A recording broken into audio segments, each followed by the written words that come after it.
Hi everybody, Janie here. And well, a couple weeks ago I did a tutorial on what I call glazed paper mosaic. And I was just giving you like little examples on cardstock. And then last week, on my card tutorial that I did, I showed that one of the cards I used that technique on it. But today I want to show you that you can use it on something other than cardstock or cardboard or whatever. So today I'm going to decorate this cute little box for my daughter. Her birthday's coming up and I want to put something special in it for her. I really don't remember where I got it, but it's really cute. It has this little glass window on the top, so that's going to make it a challenge. But I'm going to be putting something inside of there too. And the paper I'm going to use today is from MHK Designs. It is from the Easter Flowers pack. I only printed it out really small here because I just needed a small piece, and so I don't really think you could see the detail really well, but this is just gorgeous. And that pack happens to come with 12 different papers, a variety of designs, a variety of colors that include pinks and purples and teal. So it's great, and I'm excited to get started on this. But before I do, I have to tell you something really important. So when I had originally watched Tim Holtz show his paper mosaic technique, he was saying that you can do it on something rounded, and I thought, excellent, he's right, because it's paper. But he didn't show putting the glaze on, and that's where it goes wrong. So my original project was going to be to show you how to do paper mosaic like on a jar or something. But the problem is that when you get to the glaze part, even if it goes on and it's right where you want it, as it's sitting to dry, it kind of runs because of gravity. Gravity just kind of pulls it. And so I couldn't get it to work. But if any of you guys can get it to work, let me know. Show me. I would love to see it. And I kind of want to show, all the little hearts are cut out because I already tried this yesterday, but I needed a blue that would match my lid. And this is also from MHK Designs. Printed it out small, has hearts cut out, but I just wanted you to see, this is from the Boldly Blue pack, and I just love this distressed look. And again, you get tons of, papers. This is all digital paper. You print it out. I'm printing it out on paper for this. You can print it out on cardstock. But I just wanted to take a minute to share the paper and also share the blooper, the mistake that it does not work on curved surface as well. So I will be back after I paint this because that's how I'm going to start it. And then we'll get on to putting the paper mosaic on. Okay, let me tell you what I've done so far. I cut out a piece of cardstock to put over the glass to protect it. Of course, if I was really smart, I would have opened this up and taken it out. But I'm not always that bright and this worked just fine. And then I painted the box. Now you're looking at washi tape around the edge here. That was put there so that when I put the gesso and the paper mosaic around here, I'm not getting it down here on the paint. So I don't know if you could see that color really good, but what I did, one of my favorite things to do is mix two paints together, but not mix them completely. I just kind of swirl them. So this really pretty blue here, which is called Splash, which is a pearl paint from Martha Stewart. And this one is a satin paint, and it is called Summer Linen.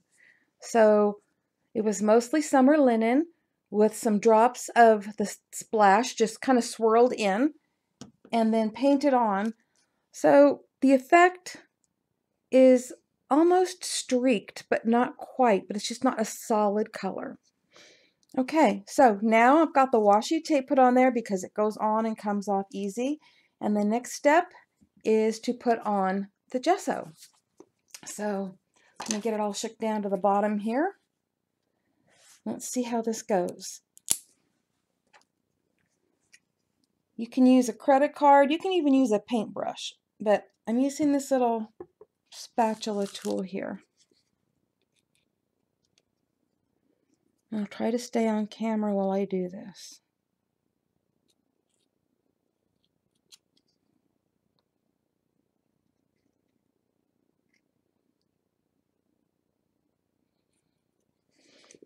Okay.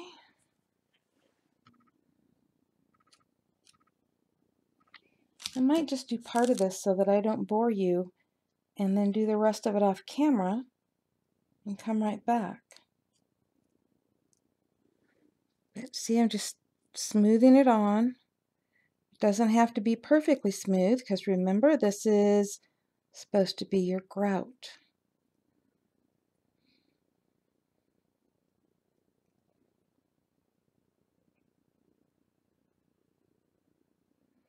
Okay, you're getting the idea. So I don't bore you to death. I'm going to finish this and I'll be right back. All right, I've got the gesso on. So that will be my grout. And I took my little spatula and I went around all the edges and cleaned it up. So we'll be back when that dries for the next step. I'm back and the gesso is dry.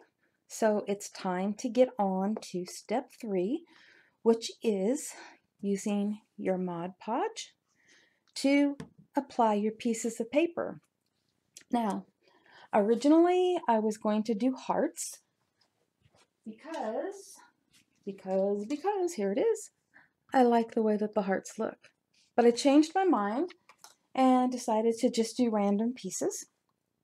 And if you are OCD like me, you probably will want to plan it out on here and then put it on a piece of paper so you'll know right where the pieces are that you need. Uh-oh, don't move. And if you're really as bad as me, check this out here. Let me get to this on my phone. I actually took a picture of it so I wouldn't forget either. All right, so let's get started. I'm just gonna grab a piece, grab my paintbrush, and you want to put Mod Podge on first. It's a great little sealer. It helps the paper stick better too if it's on both sides. So now we're gonna put it on here.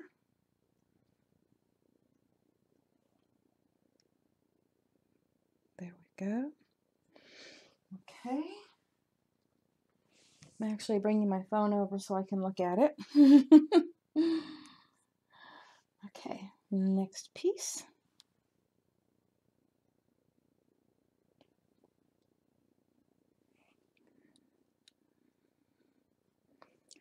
This is really easy to do.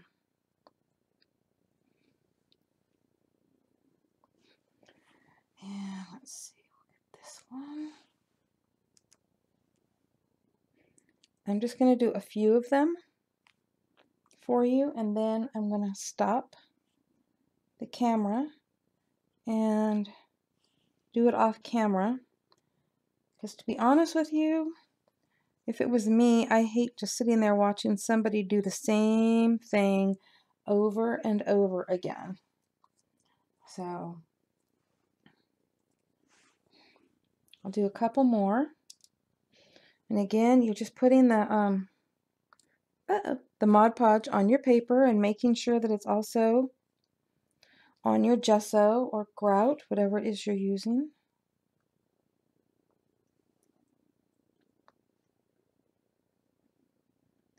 And luckily you can move it a little bit to make sure that it's right where you want it. Okay, let's see. I'll do one more and then I'll stop the camera for a minute.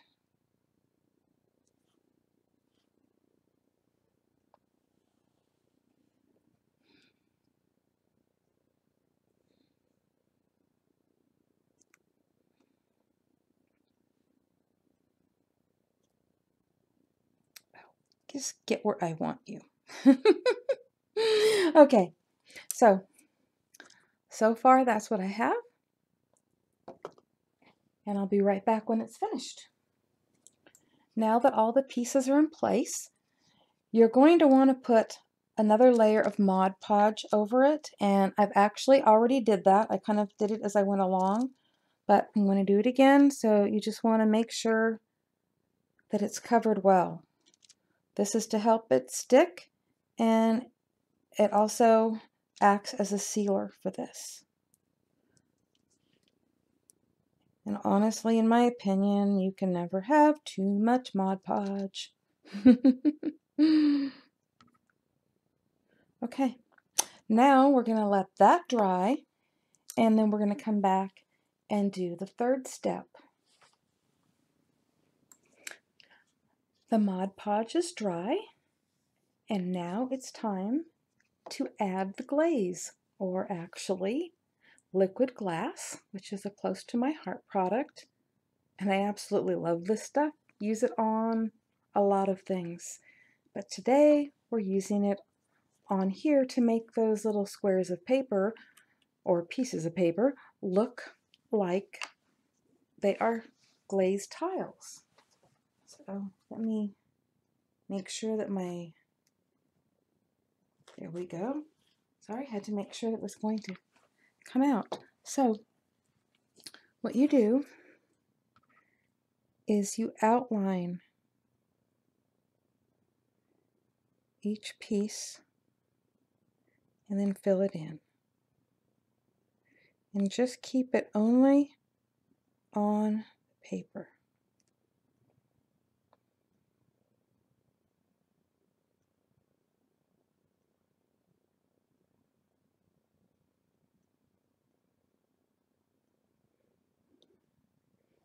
See if I can get the camera to see that.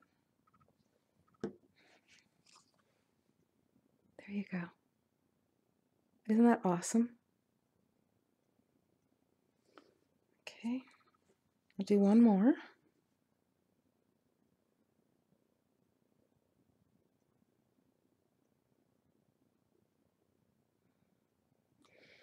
Okay, so what you're doing is just outlining and filling them in so that it just looks like glass.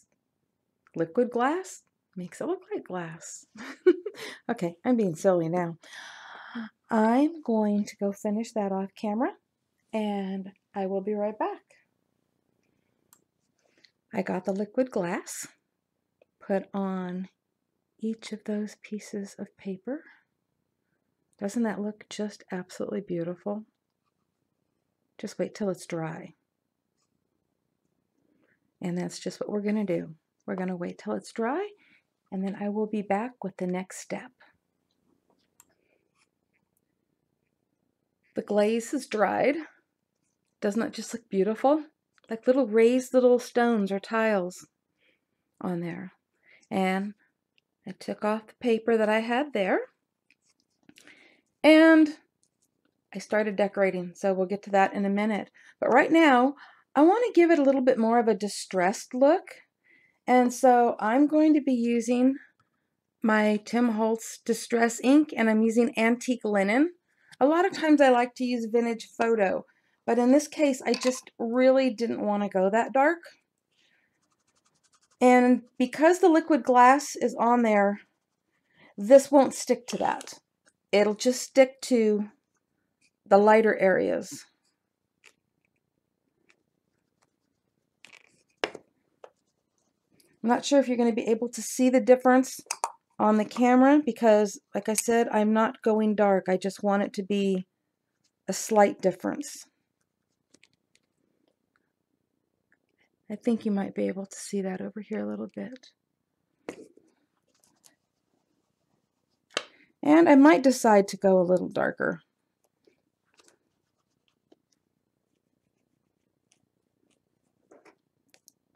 Yeah, I think I want it a little darker, so I will be right back.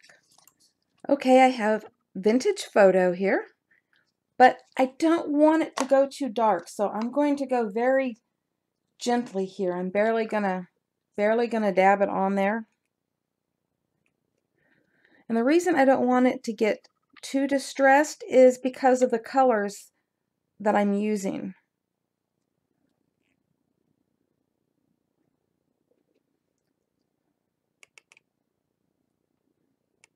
Okay, I think I have more than enough on there now. And so I'm just going to wipe over it here with a Kleenex. to get off any excess.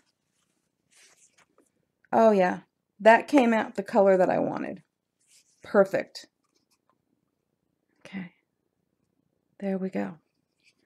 All right, now, as you know, and as I said, I kind of got carried away and started decorating.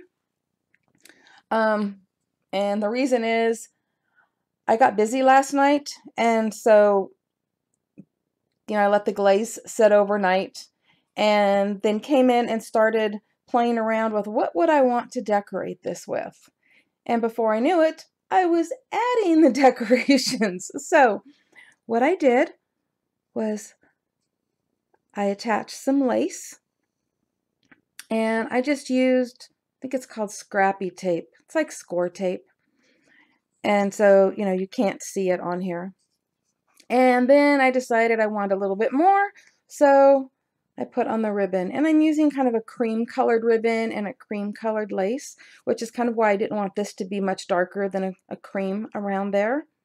So that's the outside of the box. Turned out kind of cute. The window. It's like a little shadow box in there. And so what I did, again, well, I was off camera, so please accept my apologies. I cut a square of paper, cardstock, that would match. And it's a close to my heart paper, but I don't remember the name of it. And I tried looking it up, but I can't find it. So it's something I had from last year, and they may not have it. But the blue in these flowers really seemed to match the blue in the box. And I just love this. I think it's beautiful. So I cut a square of that. And then I took the same lace that I used around here. I had to put 3 rows of it and just attached it to the back. And then another little bow, just like the one on the front of the box. And a flower that, oh yeah, matches the tiles perfectly. And some little pearls. And so what I'm going to do now is we're going to open this up. I'm going to set this inside. Put a little piece of board back in there. Maybe. See if I can get it the right direction. There we go. Close this up. Oh, these little metal things are hard. Okay. There we go. Isn't that just beautiful? I can't believe it just came together so perfectly. So the only thing I have left to do is I'm going to be putting felt on the inside of this box. And that will be difficult for me to do on camera, but I already have the little pieces cut, and they're cream colored as well, so everything matches beautifully. And I'm going to go put that in right now. Voila! It's finished, and it came out perfect. I absolutely love it. The lace and the ribbon and the glazed mosaic tile, and I really love the shadow box and being able to put something in there. This was really an awesome box to work with. And like I said, I was going to put the felt inside, and I did. So it's all nicely lined so that I can put in a necklace for my daughter. My oldest daughter is having a birthday next week. And when she was younger, she gave me a really special book called Love You Forever by Robert Munch. And I came across this. See if you can see this. It's just a beautiful necklace. And it's a locket. And inside is not a picture, but words from that book. And it says, I'll love you forever. I'll like you for always. As long as I'm living, my baby you'll be. And she will always be my baby, no matter how old she is. And this locket will have special meaning to her. And that box is perfect to put it in. So thank you for letting me share that with you. And I hope it inspires you to make something beautiful too. Bye-bye, everyone, and happy crafting.